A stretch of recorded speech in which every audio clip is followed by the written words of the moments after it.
ऐकत आहात Venudhwani 90.4 FM KLE कणसू. आजच्या विशेष कार्यक्रमामध्ये मनीषा तुमचं स्वागत करते. आज आहे विश्व नदी दिवस आणि या दिवसाचं औचित्य साधून आपण आज नद्यांचं महत्त्व आणि त्यांचा थोडासा इतिहास आपण जाणून घेणार आहोत. आणि या विषयाची माहिती देण्यासाठी माझ्यासोबत आहेत किशोर काकडे, जे बुक लव्हर्सचे उपाध्यक्ष आहेत आणि काकडे फाउंडेशनचे चेअरमन आहेत. तर सरांचं स्वागत करूया. सर, वेणुध्वनीच्या स्टुडिओमध्ये आपलं स्वागत आहे. नमस्कार, धन्यवाद. आज आपण नद्यांचा दिवस साजरा करतोय, म्हणजे विश्व नदी दिवस आहे आज. आणि भारतामध्ये अनेक अशा पवित्र नद्या आहेत, त्याच्याबद्दलचं आपण आजच्या शोमध्ये सांगणार आहोतच. पण सुरुवात आपण यापासून करूया की आजचा जो दिवस आहे हा तो कधी पाळतात आणि का पाळतात. सर्वप्रथम प्रातस्मरणीय सर्व नद्यांना मी नमस्कार करतो. त्याचबरोबर वेणुध्वनीचे मनापासून आभार मानतो आणि तुमचेही आभार मानतो.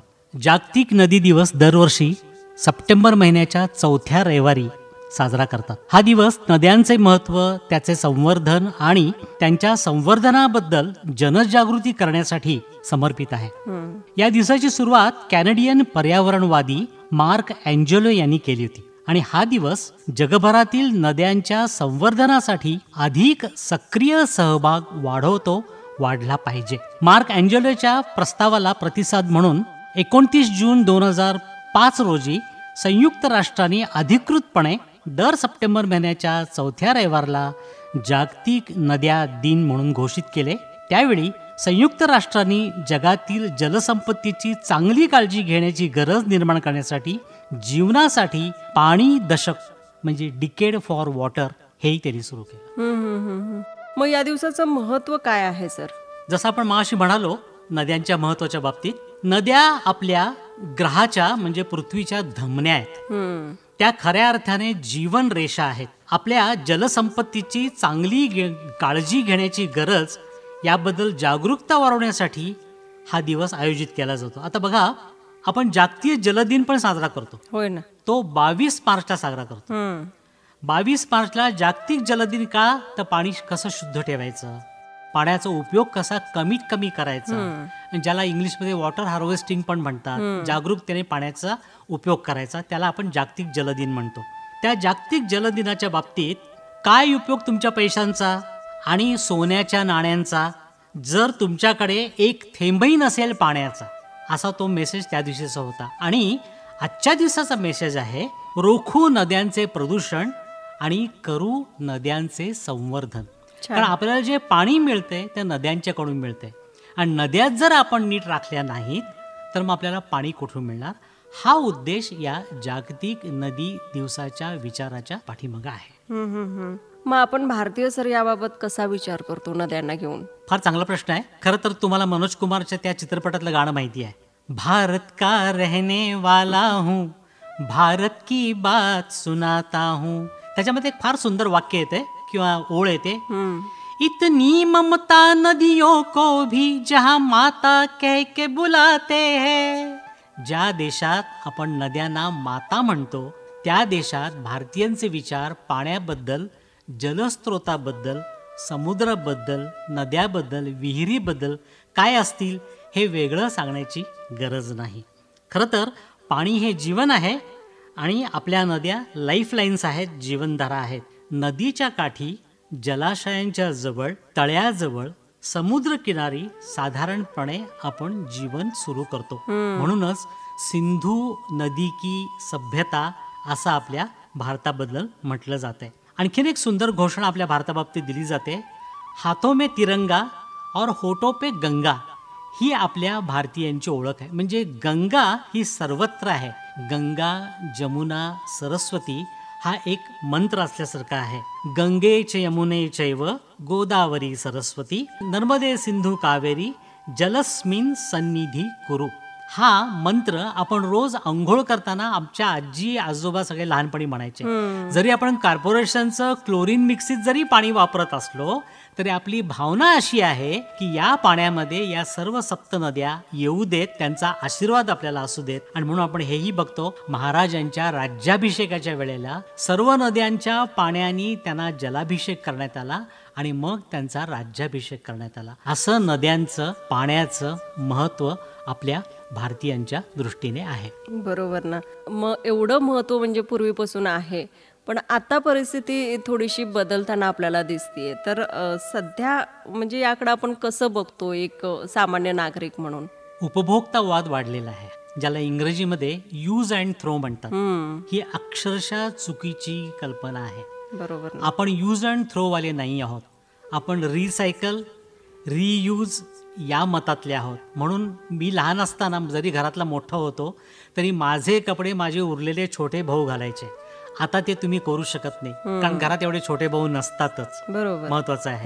त्यामुळे सगळ्यांना यूज अँड थ्रो, पाण्याच्या बाबतीत सुद्धा किंवा जमिनीच्या बाबतीत, मातीच्या बाबतीत आपण हेच करतो आहोत. महत्त्वाचं म्हणजे आपण या पाण्याची आणि या पर्यावरणाची काळजी घेतली पाहिजे. म्हणून जेव्हा जेव्हा आपण वेगवेगळे उत्सव साजरे करतो, परवाच आपण गणेशोत्सव साजरा केला. गणेशोत्सवाला लाल फूल लागतंय, दुर्वा लागतात, त्या जाऊन कुठेतरी शेतातून आपण आणायला पाहिजे किंवा घरातल्या बागेतून आणायला पाहिजे. बरोबर. याचाच अर्थ आपण घराच्या आजूबाजूला दुर्वा, लाल फुलं उगवायला पाहिजेत, म्हणजेच पर्यावरणाचं रक्षण करायला पाहिजे. त्याचप्रमाणे आता नवरात्र सुरू आहे. नवरात्रीला सुद्धा छान छान फुलं लागतात, नारळ लागतात, कापूर लागतोय. हे सगळं वापरताना आपण त्या पंचमहाभूतांची काळजी घेतली पाहिजे. म्हणजेच ज्यांनी निसर्गाने आपल्याला दिलं त्या निसर्गाची काळजी आपण घेतली पाहिजे. कारण आज आपल्याला जे आहे ते आपल्या आईवडिलांनी, आपल्या पूर्वजांनी, आपल्या आजी आजोबांनी आपल्याला दिलेलं आहे. आता माझ्या मुलांना, माझ्या मुलांच्या मुलांना म्हणजे नातवंडांना आपण कोणतं पाणी देणार आहोत? बाटलीतलं पाणी देणार आहोत का? प्रदूषित पाणी देणार आहोत का? प्रदूषित जमीन देणार आहोत का? प्रदूषित अन्न देणार आहोत का? आणि म्हणून धर्म पाळत असताना पर्यावरणाची सुद्धा आपण काळजी घेतली पाहिजे. पर्यावरणाचा नाश न होता पर्यावरणाचा सदुपयोग करत, पाण्याचा सदुपयोग करत येणाऱ्या पिढींना हे मिळावं, चांगलं मिळावं, शुद्ध आहार मिळावा, शुद्ध जल मिळावं, याची काळजी आपण घेतली पाहिजे. नक्कीच. मग सर, आत्ताच्या ज्या महत्त्वाच्या नद्या आपण समजतो, जी गंगा आहे, नर्मदा आहे, याच्याबद्दल थोडंसं सांगूया की काय इतकं महत्त्व आहे आणि बाकीच्या नद्या त्यांच्याबद्दलही थोडंसं. या बाबतीत एक सुंदर उदाहरण आपण देता येईल पंजाबचं. पंजाब म्हटल्यानंतर 5 नद्यांचा प्रदेश, बरोबर आहे. आणि या भूमीचं वैशिष्ट्य म्हणजे अत्यंत सुपीक जमीन, गहू पिकवणारे आपले शीख बंधू आणि तिथल्या 5 नद्या. तुम्ही आता गंगेचा उल्लेख केलात. तुम्ही जर वाराणसीला गेलात आणि आपल्यासारखा एखादा बेळगावचा माणूस सकाळी गंगा नदी कुठे आहे असं हुडकत गेला आणि तिथल्या कुठल्याही एखाद्या सामान्य माणसाला विचारला की भाई नदी कहाँ आहे असं जर आपण विचारलो तर तो सामान्य सुशिक्षित किंवा अशिक्षित माणूस काय म्हणेल माहिती आहे? गंगा काहे कहते हो भैया, नदी काहे कहते हो, गंगा मैया कहो, जीवनदायिनी कहो, प्राणदायिनी कहो, नुसतं गंगा म्हणू नका. Correct. म्हणजे मोठ्यांचा जसा आपण आदर करतो, कुठं गेला रे तो असं आपण म्हणत नाही, बरोबर. ते कुठे आहेत, आले का, असं आपण मर्यादा म्हणजे मान सन्मान देऊन बोलतो. तसा आपण नदीचा पण उल्लेख केला पाहिजे. आपल्या बेळगावात सुद्धा नद्या आहेत, आपल्या आजूबाजूला नद्या आहेत. गंगा, जमुना, सरस्वतीचा आपण उल्लेख केला. आणि काश्मीर से लेके कन्याकुमारी तक आपण जशा अनेक भाषा बोलतो तसे अनेक नद्या पण आहेत. या नद्या म्हणजे आपल्या देशासाठी सुजलाम सुफलाम करणाऱ्या नद्या आहेत. या नद्यांचं संरक्षण आपण केलं पाहिजे आणि म्हणून पाण्याचा उपयोग आणि नदीच्या काठचं प्रदूषण हे आपण टाळलं पाहिजे. नक्कीच. ही खूप महत्त्वाची गोष्ट आहे, कारण नदी आपल्याला खूप काही देते, पण आपण त्याचं संरक्षण कशा पद्धतीनं करतोय किंवा प्रदूषण टाळण्यासाठी आपण काय करतोय. कारण आजकाल नद्यांची परिस्थिती बघितली की आपल्या घरचा सगळा कचरा वगैरे असेल तो आपण इझिली नदीमध्ये जाऊन फेकतो, त्याचा काही पाठीमागं पुढं विचार करत नाही. किंवा पावसामुळं मग ते काठावर जे असतं ते सगळं वाहून नदीतच मिसळतं, त्यामुळं नद्या प्रदूषित होत आहेत. मग हे जर असं टाळायचं असेल तर आपण काय सांगू? आपण जागरूक असायला पाहिजे. आणि महत्त्वाची गोष्ट, कुठल्याही चांगल्या कामाची सुरुवात आपल्याला आपल्या घरापासून करावी लागेल. सगळंच काही मुख्यमंत्री आणि प्रधानमंत्री करणार नाही. नक्कीच ना. किंवा एखाद्या इन्स्टिट्यूटमध्ये आपण काम करतो, एका शाळेमध्ये विद्यार्थी असतात, त्या शाळेचे प्राचार्य असतात, मुख्याध्यापिका असतात, ते सगळे विद्यार्थ्यांना सांगत असतात शाळा स्वच्छ ठेवा, शाळा स्वच्छ ठेवा. बऱ्याच शाळांमध्ये आपण बघतो मुलं चॉकलेट खातात, बिस्किटं खातात आणि त्याचे कागद इकडं तिकडं टाकतात. जर आपण एका ज्ञान मंदिरात आलेलो आहोत आणि विद्यार्थी जर असं करत असतील तर मग घरात आपण कसं वागणार? कसं आहे, आज मी माझं घर स्वच्छ ठेवतोय पण घराच्या बाहेर तो जाऊन कचरा टाकतोय, म्हणजेच समाजाची मला काळजी नाही. ते कोणीतरी येऊन करावं अशी माझी अपेक्षा आहे. ते करतातच आहेत. आपल्या घरी गाडीवाला आया तो कचरा निकाला अशी गाडी येते रोज आणि आपण करतो, पण ते सुद्धा आपण नीट करत नाही. गाडीवाल्याला कचरा देत नाही, स्कूटरवरून जाताना कचरा फेकतो. असंच आपण आपल्या नदीच्या बाबतीत आणि समुद्राच्या बाबतीत सुद्धा करतो. ही सामाजिक जबाबदारी जर यायची असेल तर शाळेतून नागरिक शास्त्र मुलांना शिकवलं पाहिजे. म्हणजेच मी या देशाचा एक नागरिक आहे. केवळ माझं घर स्वच्छ ठेवून उपयोग नाही, तर घराच्या आजूबाजूचा परिसर सुद्धा मला स्वच्छ ठेवायला पाहिजे. माझी गल्ली स्वच्छ ठेवायला पाहिजे, गाव स्वच्छ ठेवायला पाहिजे, प्रांत स्वच्छ ठेवायला पाहिजे. हा विचार आला पाहिजे आणि हा विचार नक्की मुलांना आवडतोय. फक्त करून दाखवणारे लोक पाहिजेत. नक्कीच ना. नागरिकशास्त्रावरून लहानपणीचं ते पुस्तक आठवलं मला. अगदी छोटं होतं पण त्याच्यात खूप काही म्हणजे महत्वाच्या गोष्टी होत्या. सर, जसं गंगामयाला महत्व आहे तेवढंच नर्मदाला सुद्धा महत्व आहे. म्हणजे अशा अनेक नद्या आहेत, त्यांना आपला स्वतःचा एक इतिहास आहे.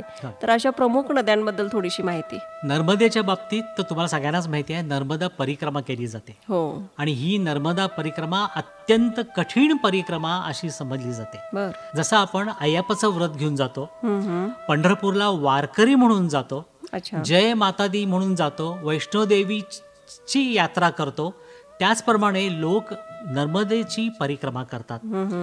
याला 3 वर्ष 3 महिने 3 दिवस लागतात असं म्हणतात. कारण ही अनवाणी करायची असते.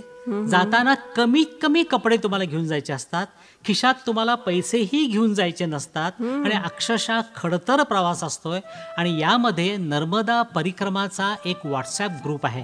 तो जर व्हॉट्सॲप ग्रुप तुम्ही बघितलात तर त्याच्यामध्ये येणारे अद्भुत अनुभव तुम्हाला पाहायला मिळतील. लोक अक्षरशः मरणाच्या दारी गेलेले असतात, पण नर्मदा मैया त्यांना वाचवते. कोणी ना कोणी कुठल्या तरी वेशात येऊन त्यांना वाचवतो, त्यांना अन्न देतो, काहीतरी स्वयंपाक करायला शिधा देतो. कुठल्या तरी ते झोपडीत थांबतात, 2 विटा गोळा करतात, 2 दगड गोळा करतात आणि त्याच्यात आपला शिधा त्याचा स्वयंपाक करतात आणि पुढं चालायला लागतात. आणि असं 3 वर्ष 3 महिने 3 दिवसाची कठीण परिक्रमा आहे. आजकाल प्रत्येक परिक्रमासाठी आणि यात्रेसाठी सुद्धा सुलभ मार्ग सुद्धा आहेत. आता जसा मी एक 70 वर्षाचा आहे, मला 3 वर्ष 3 महिने चालता येणार शक्यच नाही. मग त्यासाठी 1 महिन्याची परिक्रमा जी तुम्हाला बसमधून करून आणली जाईल, महत्वाची स्थानं दाखवली जातील, नर्मदेच्या नदीमध्ये तुम्हाला डुबकी घ्यायचा चान्स मिळेल, असं पण होईल. आता नर्मदेचा तुम्ही विषय काढलात, परवाच आपण महाकुंभ केला. या महाकुंभमध्ये करोडो लोकांनी डुबकी मारली आणि त्याचा सुंदर अनुभव घेतला. या महाकुंभाचं वैशिष्ट्यच हे होतं की या महाकुंभाच्या ठिकाणी शक्य तेवढी स्वच्छता राखली जाईल, सरकारकडून राखली जाईल, स्वयंसेवी संस्थांच्याकडून राखली जाईल आणि जाणाऱ्या येणाऱ्या प्रत्येक भक्तांच्याकडून राखली जाईल. आणि म्हणून तो महाकुंभ मेळा यशस्वी झाला. आणि म्हणून तिथं कुणालाही कसल्याही पाण्याचा रोग झाला किंवा आणि कुठला तरी रोग झाला अशा प्रकारच्या तक्रारी आपल्याला ऐकायला मिळाल्या नाहीत. म्हणजेच आपण जर कुणी करून घेणारा असेल तर नक्की करू शकतो. म्हणून प्रत्येक नदीकडे आपण महाकुंभ म्हणून, पवित्र नदी म्हणून बघितलं पाहिजे. मग तेव्हा आपल्या हातातली प्लॅस्टिकची पिशवी ही किनाऱ्यावरच राहते, हातातला साबण सुद्धा तो किनाऱ्यावरच राहतो. मग ते नदीचं पाणी स्वच्छ का राहणार नाही? अगदी बरोबर सर. कारण ही प्रत्येकाची जबाबदारी म्हणून आपण जेव्हा करू तेव्हा ही स्वच्छता आणि प्रदूषण टाळण्यासाठी थोडीशी आपल्याला मदत होणार आहे. सर, विश्व नदी दिवसाबद्दल आपण बोलत आहोत आणि अनेक नद्यांचं महत्त्व आपण आता सांगितलं. आसपासही आपल्या बऱ्याचशा नद्या आहेत आणि त्याच्याबद्दलचं थोडंसं महत्त्व किंवा आपण आपली जबाबदारी म्हणून आणखीन काही केलं पाहिजे त्याबद्दल थोडंसं. बरोबर. माझं घर जर मला स्वच्छ ठेवायचं असेल तर माझ्या बेळगावातल्या नद्या सुद्धा मला स्वच्छ ठेवायच्या आहेत. कोणीही पाकिस्तान चीनचा माणूस येऊन ते स्वच्छ करणार नाही. नक्कीच. म्हणून ही आपली नागरिक जबाबदारी असते. जसं आपण मगाशी म्हणालो, आपण गंगा नदीच्या किनारी किंवा सिंधू नदीच्या किनारे राहणारे भारतीय आहोत. आपल्याला माहिती आहे राज कपूरनी 2 सिनेमे काढले होते. एक तर राम तेरी गंगा मैली हो गई आणि आम्ही लहान असताना जिस देश में गंगा बहती है हा सिनेमा काढला होता. म्हणजे या दोन्ही नद्यांचं महत्व राज कपूरनी अधोरेखित केलं होतं. तुम्हाला माहिती आहे आमच्या घरी एकदा नळ नव्हते. नळाचं पाणी ज्या दिवशी आलं दुपारी तेव्हा माझ्या आजीनी नारळ फोडून त्या नळाच्या पाण्याचं स्वागत केलं आणि ती म्हणाली गंगा आली रे अंगणी. आणि असं त्या गंगेचं तिने स्वागत केलं होतं. आता बेळगावच्या राकसकोप धरणातून येणारं नळातलं ते पाणी, पण त्या पाण्याला आजीनी गंगा समजून त्या गंगेच्या पाण्याची पूजा केली होती. सर्वात महत्वाचं म्हणजे पंडित भीमसेन जोशींचा एक फार सुंदर अभंग आहे. माझे माहेर पंढरी आहे भीवरेच्या तीरी. इथं परत नदीचा उल्लेख येतोय. किंवा हेच गाणं जर कन्नडमध्ये म्हणायचं असेल तर नन्न तवरू रे पंढरी भीमा तीर के बन्नीरी. म्हणजे आपल्या अभंगातून भक्तिगीतातून सुद्धा नद्यांचा खळखळीत प्रवाह वाहत असतोय. म्हणून मगाशी मी म्हणालो तसं गीत रामायणात सुद्धा एक फार सुंदर आहे. काय शरयू तीरावरी अयोध्या मनु निर्मित नगरी. इथं शरयू नदीचा उल्लेख आहे. म्हणजे नद्यांचं महत्व आपल्या सर्वांच्या जीवनात आहेच आणि का असणार नाही. कारण सकाळपासून संध्याकाळपर्यंत रात्रीपर्यंत अगदी आपण मेल्यानंतर सुद्धा पाण्याचा उपयोग श्राद्धासाठी केला जातो. तर्पण देणे म्हणतात ते सगळं पाण्याचं आहे.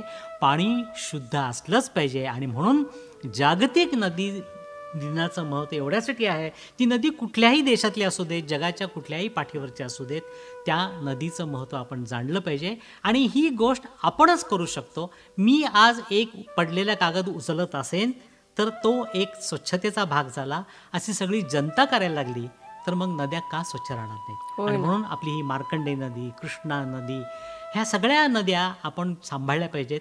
ह्या देवाने आपल्याला दिलेल्या देणग्या आहेत.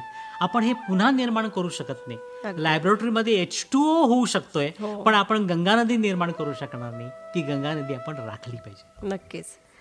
खूप चांगला मेसेज तुम्ही सांगितलात आता की नद्या ह्या पुन्हा आपण निर्मित करू शकत नाही. म्हणजे मानव निर्मित हे होऊ शकत नाही. बाकी सगळं होऊ शकतं लॅबमध्ये, पण हे नाही होऊ शकत. तेव्हा यांना आपण जपलंच पाहिजे. कार्यक्रमाच्या शेवटी सर तुमचे नद्यांच्याबद्दलचे विचार काय आहेत, तुम्ही काय सांगाल? या कार्यक्रमाची गुगल बाबाकडून माहिती घेऊन तयारी करत असताना मला एक मेसेज मिळाला. समुद्र से समृद्धी हा आपल्या आदरणीय पंतप्रधानांनी परवा सुरू केलेला एक उपक्रम आहे. समुद्र से समृद्धी म्हणजे त्यांना समुद्र पण राखायचे आहेत आणि समुद्रातलं जे जलजीवन आहे, समुद्र मार्ग आहे, त्या मार्गातून देशाची उन्नती त्यांना साधायची आहे. पूर्वी घरात तांब्या भांड्यामध्ये पाणी ठेवलं जायचं. आजही तांब्या भांड्यात पाणी ठेवतात, पण ते बिस्लेरी बाटलीतलं पाणी घालून ठेवतात कारण तांब्याचा उपयोग आपल्याला व्हावा म्हणून. बरोबर. आपण भारत माता की जय म्हणतो, बरोबर आहे.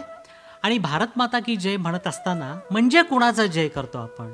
नुसता त्या नकाशाचा जय करतो का? फक्त 15 ऑगस्ट 26 जानेवारी आणि महात्मा गांधीच्या दिवशीच फक्त तो जय जयकार करायचा का? भारत माता की जय म्हणतो, आय लव्ह इंडिया म्हणतो. म्हणजेच या काश्मीर से कन्याकुमारी पसरलेल्या भारतातल्या प्रत्येक कणाकणावर आपल्याला प्रेम करायचं आहे. कणाकणावर प्रेम म्हणजे तो जलकण असेल, तो मातीचा कण असेल, पानं फुलं असतील, त्या सगळ्यावर आपण प्रेम करायला पाहिजे. कारण ही सगळी देवानी निर्माण केलेली सृष्टी आहे. आपण एखादा माणूस गेल्यावर काय म्हणतो? तो नुसतं मेला असं म्हणत नाही, त्याचं निधन झालं असं म्हणत नाही, तो पंचमहाभूतात विलीन झाला असं म्हणतो. त्या पंचमहाभूतात जल पण आहे. आणि म्हणून देशाला जर आपण 2047 साली आझादी का अमृतोत्सव तर आपण साजरा केलाच, आझादी का शतकोत्सव जर आपण साजरा करायचा असेल, इंडिया ॲट 247, तर इंडिया ॲट 247 मध्ये आपल्याला फिट इंडिया पाहिजे, मेक इन इंडिया पाहिजे, परफेक्ट इंडिया पाहिजे आणि प्रदूषण रहित इंडिया पाहिजे. म्हणजेच आपली नवी पिढी जी त्यावेळेला 2047ला असेल ती बीपीनं ग्रस्त असू नये, ती हार्ट अटॅकनी ग्रस्त असू नये, ती प्रदूषित पाण्याने ग्रस्त असू नये, तर ती स्वच्छ जल खाणारी, स्वच्छ आहार खाणारी आणि स्वच्छ भाषा बोलणारी पण आपली नवी पिढी पाहिजे. तर आपण 2047ला विकसित भारताचं स्वप्न बघू शकतो. आणि हे सगळं केवळ आपण भारतासाठी करणार नाही आहे, कारण आपल्या नद्या आजूबाजूच्या देशात सुद्धा जातात. जसं इथं आपण एखादा धूर केला तर बाजूच्या गावात ती हवा प्रदूषित होते, तसं जर मी माझ्या गावातल्या, माझ्या देशातल्या नद्या जर प्रदूषित केल्या, त्या माणसानं सुद्धा भारतातून जाणारं नदीचं पाणी शुद्ध असलं पाहिजे, हा विचार असला पाहिजे. म्हणजेच सर्वेपी सुखिनः सन्तु, म्हणजेच वसुदैव कुटुंबकम, हा आपला उद्देश असायला पाहिजे. आणि त्याची सुरुवात पाण्यापासून झाली पाहिजे, घरापासून झालं पाहिजे, घरातल्या स्वच्छतेपासून झाली पाहिजे. पण घर स्वच्छ ठेवणे म्हणजे समोरची गल्ली अस्वच्छ ठेवणे नव्हे. बरोबर. खूप छान गोष्ट ही पण होती, कारण आपण नेहमी स्वतःच्या घराचा फक्त विचार करतो आणि आपल्या घरातला कचरा बाहेर नेऊन टाकतो किंवा कचरावाला घेऊन जातोय की नाही त्याच्याकडेही लक्ष नसतं आपल्याला. तर असं करू नये लोकांनी. प्रत्येकानं आपापली जबाबदारी व्यवस्थित पार पाडावी. आणि खूप सुंदर माहिती सर आम्हाला दिलीत आणि खूप साऱ्या नवीन गोष्टी आजच्या एपिसोडमध्ये आम्हाला ऐकायला भेटल्या. आणि नक्कीच आपले लिस्नरसुद्धा खुश होणार आहेत आजचा शो ऐकून आणि आपल्याला प्रतिक्रिया कळतीलच. पण आजच्या विषयासाठी तुम्ही आम्हाला वेळ दिला त्याबद्दल थँक्यू सो मच. तुमचंही मनापासून आभार. आणि या विषयामुळं मलाही थोडासा अभ्यास करता आला तुमच्यामुळं, त्यासाठी खूप खूप धन्यवाद.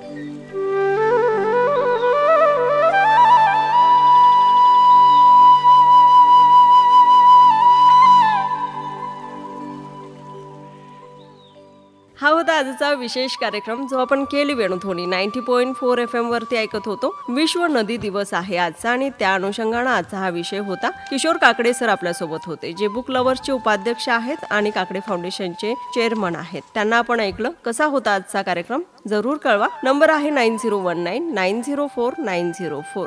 मनीषा पुन्हा येईल एक नवीन कार्यक्रम घेऊन, पण तोपर्यंत तुम्ही ऐकत राहा वेणुध्वनी 90.4 FM KLE कणसू. नमस्कार.